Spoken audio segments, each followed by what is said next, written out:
शेषनाग बनाया गया है। ये देखो इसका ये फन है और ये देखो इसका शरीर।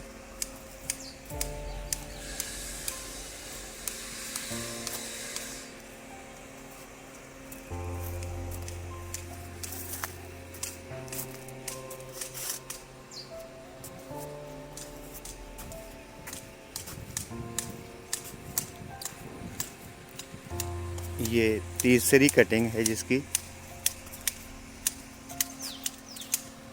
ये भी शेषनाग बनाया गया है। ये देखो अभी इसकी कटिंग होने वाली है।